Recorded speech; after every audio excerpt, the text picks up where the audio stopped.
before we know how we can bond, we should, as I told you, that we should know what our baby is actually understanding in which phase of pregnancy. So first, it is very important for us to know that our babies can hear us. Right. So as we In the womb. in the womb, they can hear us. They can also hear what is happening around. Secondly, our babies can also sense light.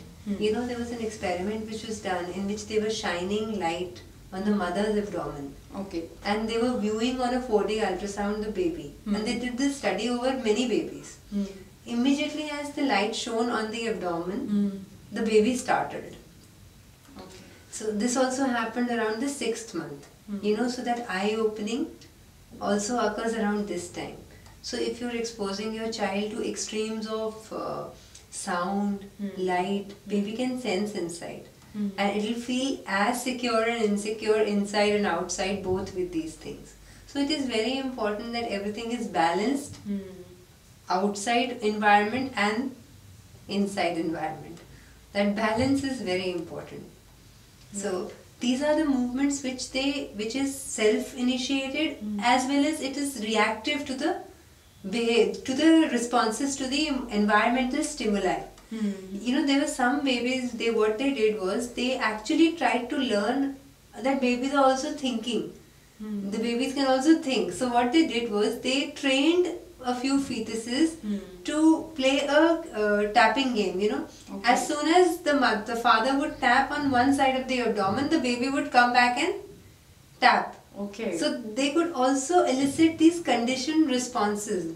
And So any patient can sense, do it. touch, like all the senses are Yes. usually developed, are actually developing in the womb. Yes, it's all, once the baby comes out, many things you've already imprinted, you know, it's a blueprint, as you said. Okay. It's really That is- beautiful to know that that is in the important. womb only the baby is developing its ear, its eyes and everything. Of course, that is why when the newborn comes, it's all fully developed. You know, these are not the physical structures which have developed. The main important part to understand is the senses which are actually using these physical structures are also developed. But what a mother usually thinks is when the baby will be coming, I'll teach him this, Yes. I'll teach her that, I'll be taking her to this, I'll be taking him to that. But why not when the baby Because is they didn't know. there? So now they know. That teaching starts as soon as you Conceive. No. As soon as the baby As soon comes as in. you plan. Okay, as soon as you conceive. plan. Exactly. Now we are Right. here. Now this belief system we have to change. We have to polish it again and we have to reframe it that now. And it's not difficult. Right. It's not difficult. It's only that we didn't have the knowledge, so we didn't It's know. just that once you have the idea that how the nutritious diet is helpful for your physical health, so you will plan out how the emotional diet is helpful for your mental health. Yes, that's the thing. So that what we were talking about is that if you are playing a tapping game with the baby, if you are tapping the left side of the abdomen, the baby will come back, kick you, and he'll give you a response because that baby has been conditioned over time. But if you tap on the right side, there will be no response from the baby. Okay. So that's the beauty of the whole thing. So how much you can train. And we have our stories from the ancient times which do support this also. Okay. It's not something new. Yes, I have heard some mythological stories Yes. of Abhimanyu and all, but I Yes. haven't even tried to get a glimpse of it in detail. No, but they are all very, very important. You know, Okay. everything which is told to us today, there is some reasoning behind it that we talk about those things even till date. And now scientists have proven it. You know, we have a huge association of prenatal, perinatal psychology. Okay. You know, prenatal and perinatal means during the time when the baby is within the womb, there are psychologists and scientists who are studying that baby, and they have their own association that they have done a lot of work, you know. The father, actually David Chamberlain is the one who has formulated everything, and he has given loads of information to all of us today. And there is a limitation when we are studying the fetuses also, you know, the psychology of the fetus, the baby within the womb. Why?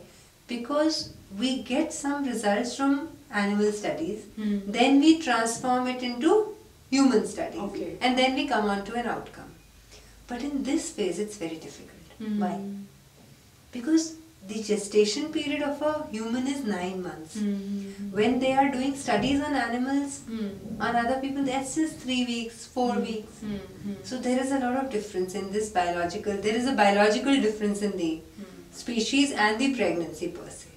Secondly, when you talk about human babies and their psychology and how their personality is developing, it is not only a targeted stimuli that you're giving to the mother, no? Like in rats, if you're giving stress to the rats, pregnant rats, there is a quantified stress.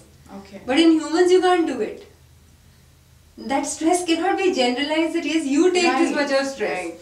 And you don't know what is the previous psychological state of the mother also. You know, so there are a few differences here. That is why we are a little lacking in getting those, you know, kind of right information. Yet this is birth psychology and this is the way fetus is affected. But if we are not having so much knowledge about that, how the fetus is affected by our negative emotions or our stress, we at least have full information about how we can bond with our baby. So let's concentrate on that bonding part first and then the stress part. You know, because slowly as we are evolving, we have to formulate our own ways to connect with our baby. And here we are using and applying this prenatal bonding method also. You know, in nurseries, when we have low birth weight babies, no premature deliveries happen. So what they did was they did a study wherein in one group they played soft gentle music, and they saw that the baby's weight increased faster than in that control group where they did not play any music. Okay. So this is the thing that makes us clear that babies inside also listen to the sound. Secondly, And they're responding to it so positively. And secondly, what another thing they did, they made those small little babies in a cradle. They made them lie down in a cradle, a very soft cradle, you know, with a gentle movement. You know, it is known as a butterfly movement. Because when they are within the womb and the mother is walking, taking them within the womb, they have that swaying movement. So that little gentle movement also helped them increase weight faster. Because they are used to that, you know, that stimulus, if you give it to them, that's nurturing them. That is the connect which mothers never feel. They are carrying the baby for the entire day, but they don't know how deeply that baby is bonding with that movement as well. So they are all scientific studies which are proving us. So we have to be very careful and we have to try to devise our own ways and methods